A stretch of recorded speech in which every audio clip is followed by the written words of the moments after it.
Дикиджиев, Петър.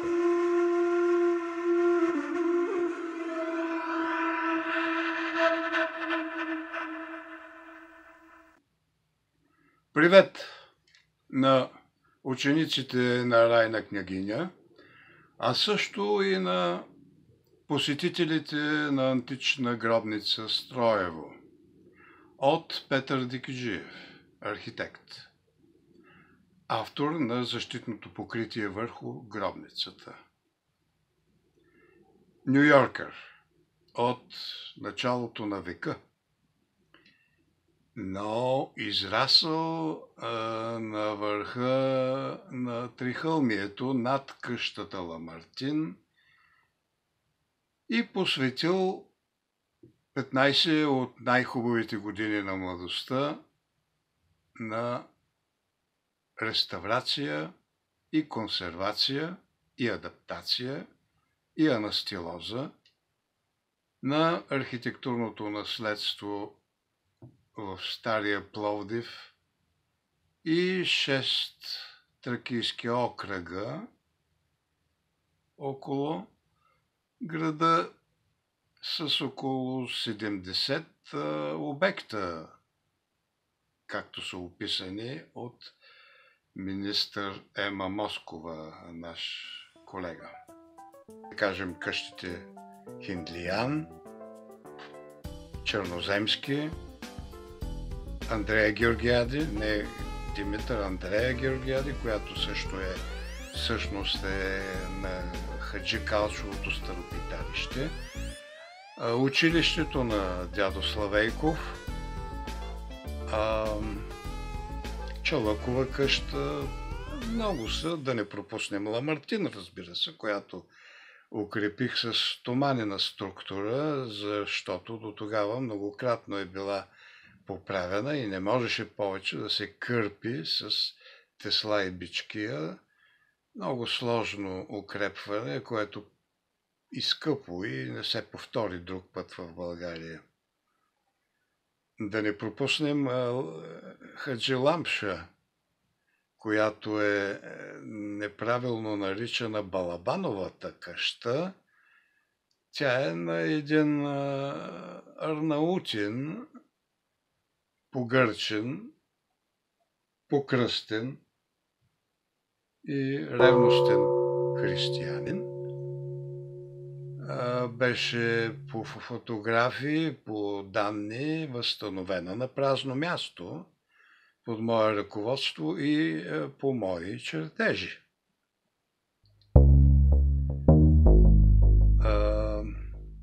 Преди да говоря за архитектурата на защитното покритие, ще се отплесна на археологическа тема, няколко думи, тъй като при всичкото ми почитание и уважение към Димитър Цончев, първият проучвател и публикувал гробницата, се оказа, че аз се наложи да опровергая неговата преценка, че тя е била покрита с лъжлив свод, с такъв свод, който е с наддаване от двете страни, от двете стени, докато се срещнат в средата и се подпрат. Всъщност, диогерското око, още от първото влизане, го видях, че този камък е изчукан клиновидно. Неговото напречно сечение е трапец, не е правоъгълник, което говори за едно оформление на аркатура, арковидно, където добре оформени елементи се заклинват един в друг и се подпират по начин да отведат тежестите в страни към основата на арката, вместо вертикално право надолу, което е било неизвестно преди римската епоха, нито на древните гърци, които са използвали гредо-подпорна система, чисто и просто, подпряни гради, нито на египтяните, те не са умели да правят арки, нито на вавилонците, нито на далекоизточните японци, китайци, пък и в Индия, арката е измислена от римляните. Това е, което е много сериозна подробност във връзка с гробницата. Тя не е била похлупена нито с проста плоча, грамадна плоча, нито с стъпаловидни лъжливи сводове, а с истински добре оформен свод от сиенитни блокове. Арката, която разширена в тая посока, се превръща в свод, цилиндричен свод, или пък завъртяна около вертикалната си ос образува геометрията на купол. И оттам нататък се стига до чудесията Ая София, Света София в Константинопол. Тя е била защитена, покрита е с истински свод, действителен цилиндричен свод. Като се разбрахме с археолозите, сега може малко по-неофициално да преминем към архитектура и строителство по-джулгерски, така да се каже, като делови хора. Много бях радостен, като ми възложиха защитно покритие на гробницата в Строево. След тези гиздави възрожденски къщици в Стария Пловдив, с техните еркери, с техните кубилични оформления, с техните стенописия, гиздосия. Ми се хареса да имам така възможност да направя истинска архитектура, без да е реставрация.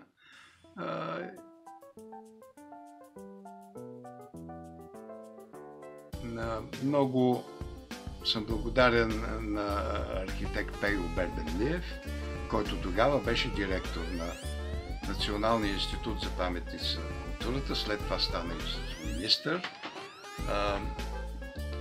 за това, че ми възложи тая задача.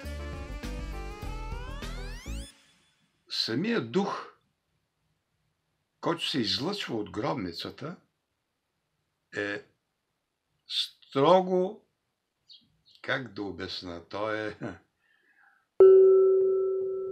безцеремонен, категоричен, строг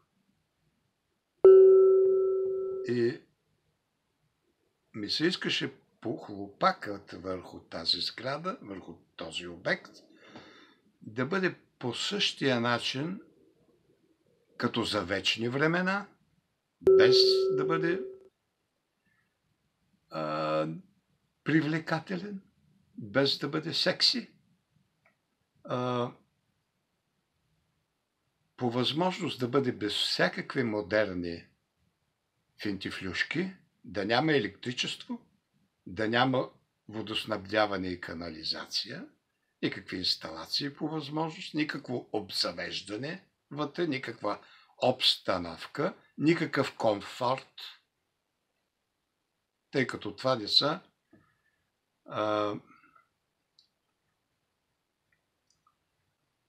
това са уловки за туристически групи. Моите почитания, но тук не е Диснейланд. Това е сериозен обект. Това е истинска античност. Не е особено гиздава. и покритието, защитната сграда върху обекта, която ще се вижда отдалеко, защото самата останка, тя е вкопана, тя е дълбоко, но което ще се вижда отдалеко, трябва веднага да подскаже, че това не е махленското читалище или клуба на пенсионерите или пък как му казват, казино, игрален дом или нещо такова, а че е съвсем различно. Нещо напълно извън духа на обкръжаващото селище. Нарича се стил, архитектурен стил.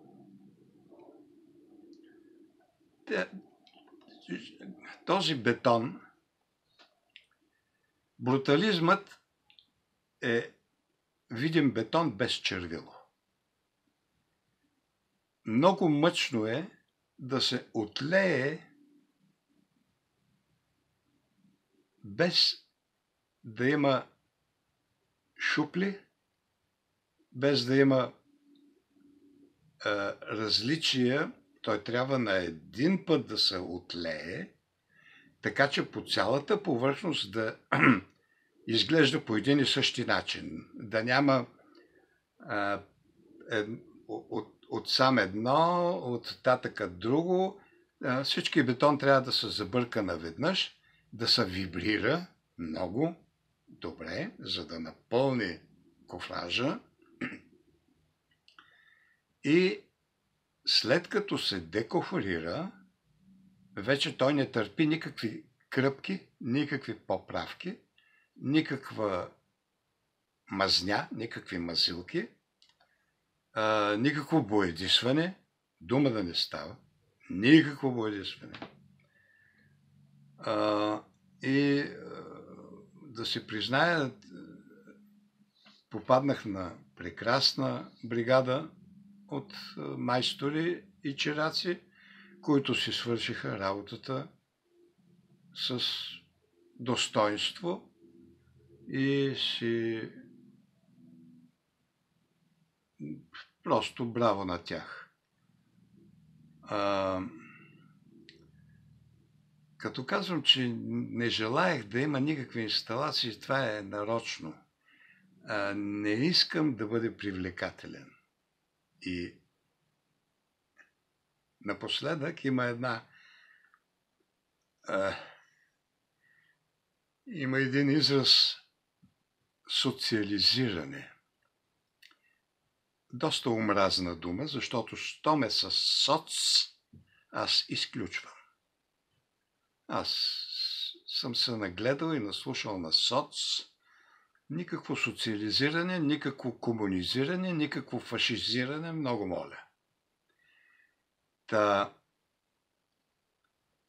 Стане ли привлекателна обстановката, едно пространство почне ли да привлича, то веднага ще бъде обсебено от една или друга агитка. Ние говорим тук за една вековна останка, която вековна останка искаме да защитим и да подчертаем все пак, да се вижда отдалеко, че я има, но ние не искаме това да се превърне в игрална зала, в казино, в Дисниленд, в Хахохохендо, никакви по възможност.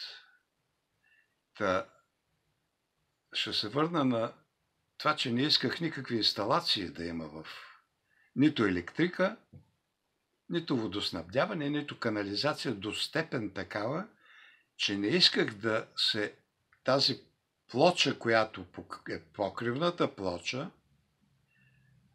за да се отводнява от дъждовете, трябва да има водостоци, водосточни казанчета и те се напълват с шума от дърветата, птици гнездят там и трябва да се полагат грижи да се почиства от селото, изобщо една беля работа, едно главоболие, което исках да избегна, като тези 4 прореза, които са от 4-те страни, единият от които е входният, където се влиза, над него плочата трябваше да се изнесе навън, да се изплези като един улей, от който дъждовните води да се изливат като водопад пред входа навън, без да има нужда от водосточни тръби, от улей, от теники, от поддръжка и така нататък. Но експертният съвет на Института за паметници, който много високо оцени моя проект, ме посъветва да бъда колкото се може по-компактен,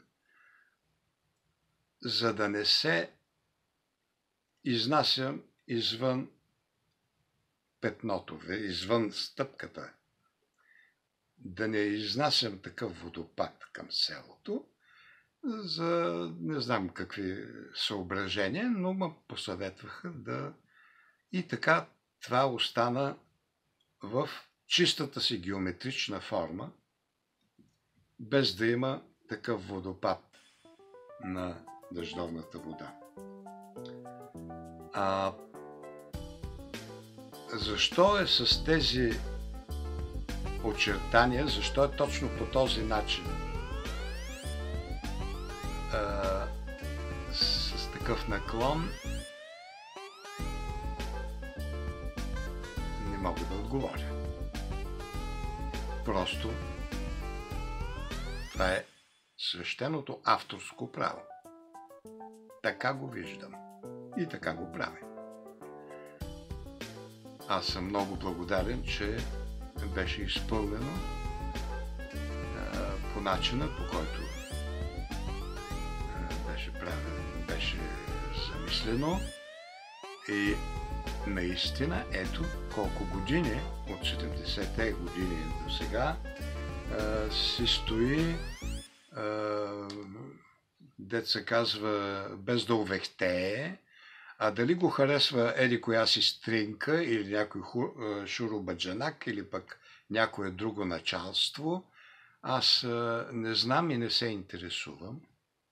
То е въпрос на вкус. Например, един Пикасо може да не се харесва от всеки го, но струва милиони, като произведение на изкуството.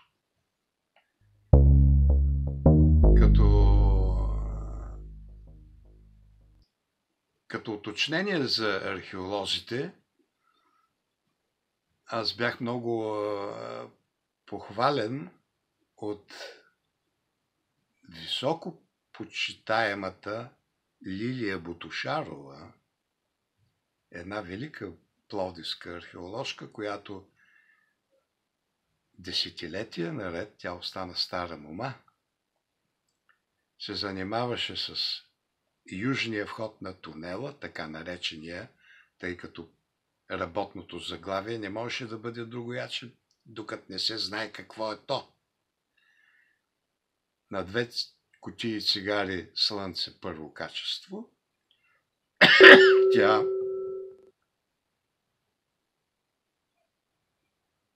събори цяла редица къщи и постройки. Имаше 3-етажна кооперация на улица Цар Ивайло, която се спуска от Жълтото училище надолу до Света Марина. Се казваше улица Цар Ивайло и това беше прекия път към центъра на града от върха на Трихълмието и беше застроено с къщи. Колко фелдфебели, колко кметове, колко партийни секретари трябваше тя да надхитри, с какъв хъс, с какъв Усет с какво умение тя успя да поднесе на България античния театър. Никоя уличка не носи името Лилия Ботушарова. Там няма нито една тенекиена табелка с името Лилия Ботушарова. Запомнете името Лилия Ботушарова. Тя ме похвали за уточнението, което направих, защото е много важно от археологическа гледна точка дали е по-ранната епоха на лъжлив стъполовиден свод или на истински свод, който е след римската епоха. Аз за точната датировка на гробницата няма да се изказвам. То си има школувани археолози на държавна заплата за тая работа.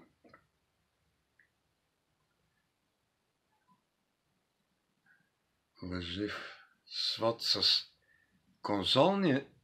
конзолни наддавания от двете страни. Аз работех в кралство Бутан 3 години, което се намира в високите Хималаи и където колелото не е известно, така да се каже.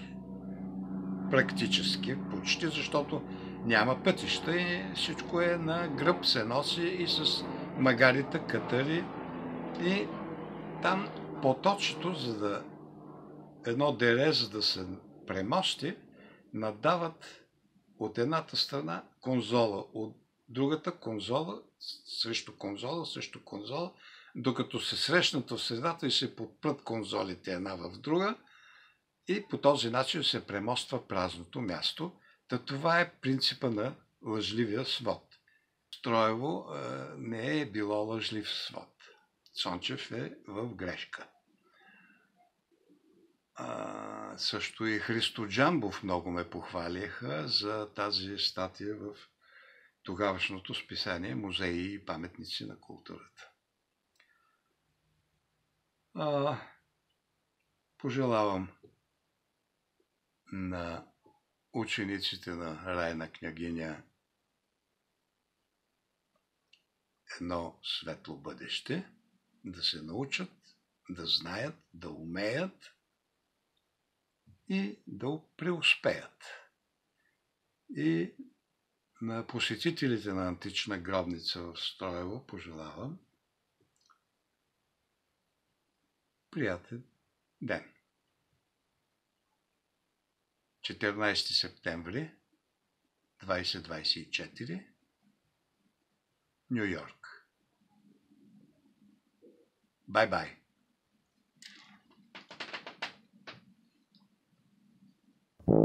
Дикиджия, Петър.